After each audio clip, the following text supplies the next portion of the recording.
This is Hidden Killers Week in Review. A look back at the most prolific stories of the week.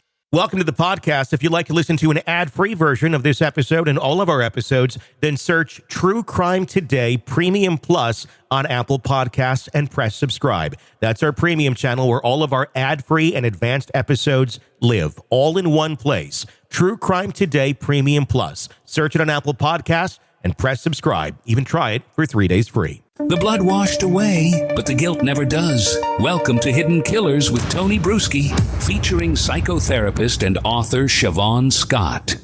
NDAs. We've all known that Sean Diddy Combs certainly made a lot of use of them. A lot of celebrities do. A lot of business people do. They're not an uncommon thing, depending on what exactly you do for a living and what you're interacting with. And it doesn't always mean there's an NDA because there's some sort of unscrupulous sex party going on in the next room. A lot of times it's just there to protect assets, protect information. That's what it's usually there for, so it doesn't leak out. When your NDA is there to protect information that may involve sexual assault or child trafficking or human trafficking, that's a little bit different. Joining me to discuss, Siobhan Scott, psychotherapist and author. The NDA of Diddy has allegedly leaked out. It is very legalese. I did take a look at it. There really wasn't a lot to note in terms of like specific weird Diddy-ish things. It just kind of seemed like a simple boilerplate. You can't talk about anything you just saw in here, period, with a lot of words. What's your thoughts on this? I mean, a lot of people probably signed that thing going because they wanted to be at the Diddy parties.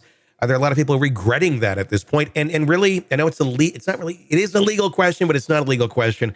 At this point, does it even matter that these NDAs were signed with what we know about Diddy and the allegations against him? Well, I would think if we were looking at, what does the NDA mean, that the person who put the NDA out there can sue you if you break the rule on that. I don't see him suing anybody at this point. I don't think it's going to go that way. And just putting it in context, it's another piece that just, at least superficially, looks pretty awful. I've never had to even think about an NDA for my life. My parties aren't quite that out there. So. No, certainly not for parties or anything like working on a book. Or sure, then I'll maybe an NDA with the publisher. But the papers. I mean, I guess going into a little bit of detail. Basically, the events stopped people from talking about him for 70 years. Kind of an interesting number there. 70 years. Does that? I mean, aren't NDAs kind of a lot? I mean, I don't have a ton of experience with them, but they're kind of usually in perpetuity, aren't they? Like for the rest of your life, you're not talking about this. 70 years is an odd number to me. It almost is like, I do want people to know about what happened eventually when I can't be affected by it. I'll be long dead after 70 years. That is interesting. I think I'm going to research that more. I know both my sons work in technology and pretty much every company they work for, they have to sign NDAs. So I've never asked, and how long is that supposed to last for? 70 years is very odd. It's a bizarre type number for something like this, but nonetheless, a lot of people have signed those NDAs when they went to the parties, and now we're learning more and more about them. Another big piece this last week in the world of Diddy, Courtney Burgess, who was the individual who was pretty close with Kim Porter, allegedly, for quite a while, is also the same person who a few weeks back released that memoir, which he claims was Kim Porter's. Amazon ended up pulling it down. A lot of people, both pro-Diddy and not pro-Diddy, speaking out saying, I don't believe this was the person. The name Al B. Sure came up, which I haven't heard since 1980 soft rock radio, and was like, okay, he was apparently also very close with Kim, a former ex, actually, that said, I don't think there's anything to this. But Courtney Burgess ended up in front of a federal grand jury last week, talking about the book and also claiming to have 11, I believe, gigabytes or terabytes, it's one of the two, of information, of video of the parties that he claims Kim Porter, Diddy's ex, gave to him before her tragic and very sudden death. The fact that it's in front of a federal grand jury, that tells me that maybe Courtney has some facts behind them and not just everybody saying, nah. Yeah. Yeah, I go that same direction with it. They wouldn't be wasting time if they thought there was nothing to it. Yeah, I mean, that's a scary thing to think about if, in fact, his claims are true, that Kim Porter saw ahead enough. And obviously she wasn't doing this when she was, in a coma dying, but she saw ahead enough going, someone needs a record of this stuff because this isn't right what's going on over here. Then she dies, like leaked the information, dies. Seems a little suspicious, seems a little weird. It sure does. It sure does. Yeah. It's awful. And those kids, they're behind dad. I can't, that's almost like, that's way too much I think, to even fathom trying to wrap your mind around that. Yeah, mom's dead. I think they've accepted, from what we can tell, I'm not speaking for them, but I think from what we understand, they've accepted mom died of a disease. And that's what it was. And Diddy was the one that was still there. Obviously, he's not anymore. But to understand that maybe your mom knew a bunch of horrible things that were going on, was actually trying to protect you or save you before she got offed. Again, just pure speculation. Not accusing anyone of murder, but it's worth looking into. That's a lot to take on as a kid or an adult child. Yeah, and so often you see that with children of people who have committed horrible crimes, is that, kids and spouses often, they just can't believe it. And it's the denial that they need to keep going to not lose their whole vision of the family they thought they had and the parent they thought they had. And the sense of, what does this say about me? Yeah. If I'm, this person, I'm a part of this person and I've integrated them into my very being, and they just can't see this. It's, I always say it's like a negative hallucination, not seeing what's right in front of you. Well, yes, very much so. And it challenges their own identity, everything they thought they knew about themselves based on what was the building blocks for them. 100%. When you work with somebody who's been through something horrible, where one of the parents is dead because of the actions of the other parent, and the other parent is still, they've never done anything to violate the children. They've always been there, but they got rid of the other one for their own selfish purposes, and they can't wrap their minds around this. Is it, what is the healthy route for something like that? Is it to eventually come to terms with reality, or is it more, let's let you live in your own world, as long as it doesn't get to delusions and affecting other people? Is it healthier to have some sort of view of the surviving parent in a good light, even if in fact their actions took the life of the other one? Yeah, I always lean in favor of reality as, a better choice that serves us ultimately. But I think you have to help people look at a parent through a prism.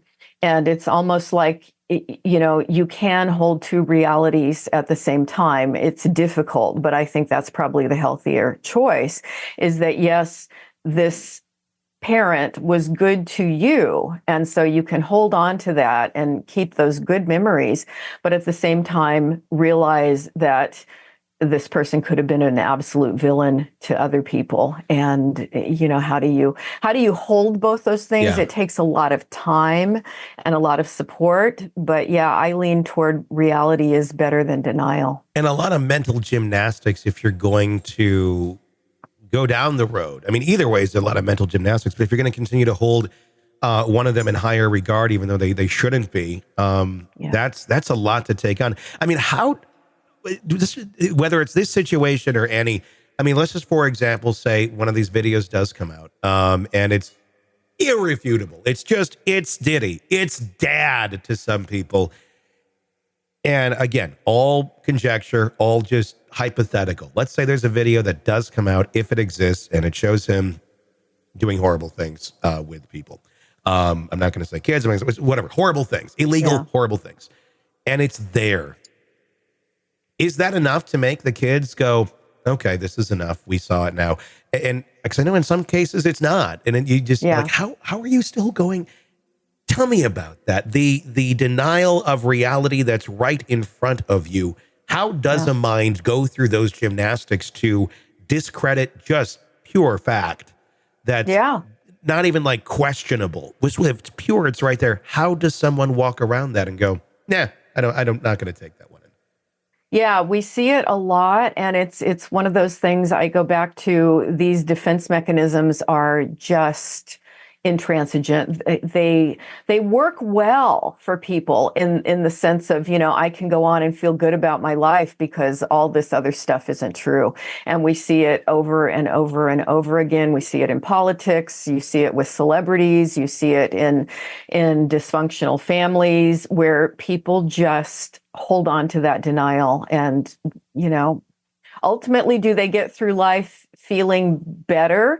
Maybe in some ways, but I sure don't think it's a healthy way to live. Do people who've been through more trauma have an easier task at doing that, of being able to kind of block some things away and say, I'm not going to take this as reality, versus people who've led a less traumatic life and have had less things happen to them that were less to the extremes? I'm not saying the kids of Diddy had a lot of trauma, but they've had a lot of huge ups and a lot of huge downs, very high, very lows. Which in itself could be traumatic, not necessarily abuse from dad or something, but up and down. Those larger extreme shifts, does that make it easier to accept something like that than it would otherwise? Yeah, I think that's a great question, a really good point. We do know that some people respond to, and as you say, extreme shifts. We can look at that as a form of trauma.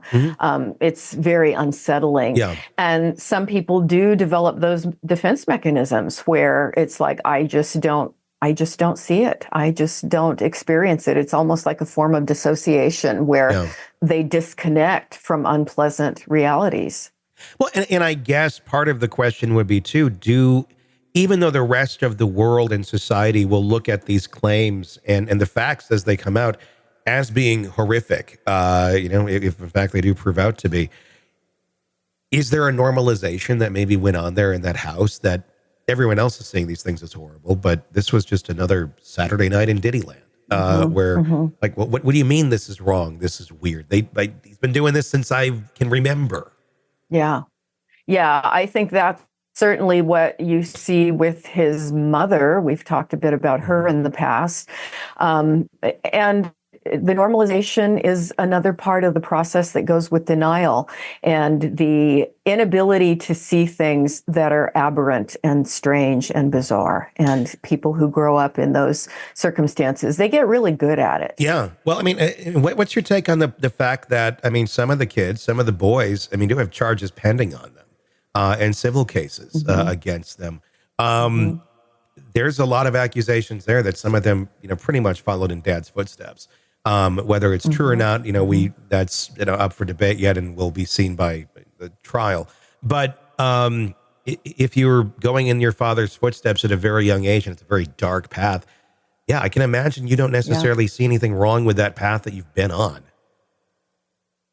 Yeah, it's like a culture, that just occurred to me. When you live in a culture where certain things are just the way it's always done, kids grow up incorporating it, and families have cultures too. Yeah. And that's set by the parents. The parents determine the family culture. Culture and cult. Very similar. Very similar. If that is your culture, and then that is also how a lot of cults can continue to grow. I'm not calling all religions cults, but that is how a lot of culty type religions can grow, because bring the children in and let's feed them the storyline. Exactly. And then that's all they know growing up. And and there's something that's innate about that. It's home, it's friendly, it's warm, it's fuzzy, even if it's horrible. And that's a hard one to break away from. Yeah, 100%. It just becomes the way our brains are wired, and we don't ever question. And that's the insidious thing about the cult mentality. Yeah, it's going to be continue to be fascinating, as of course more allegations will likely be coming down. But there we go. That's the latest on Diddy for the week. Welcome to the podcast. If you'd like to listen to an ad-free version of this episode and all of our episodes, then search True Crime Today Premium Plus on Apple Podcasts and press subscribe. That's our premium channel where all of our ad-free and advanced episodes live, all in one place. True Crime Today Premium Plus. Search it on Apple Podcasts and press subscribe. Even try it for 3 days free. You're neck deep in a dark, twisted tale, and just as the tension peaks, bam, a commercial about some miracle diet pill breaks the spell. It's like finding a fly in your soup after the first bite. But here's the fix. True Crime Today Premium Plus on Apple Podcasts. You get to enjoy your crime stories without the junk, ad-free episodes, extended interviews that go beyond the surface, and early access to all the gruesome details. It's like swapping out a can of cheap beer for a glass of fine whiskey. So search for True Crime Today Premium Plus on Apple Podcasts. Subscribe and keep the darkness flowing uninterrupted.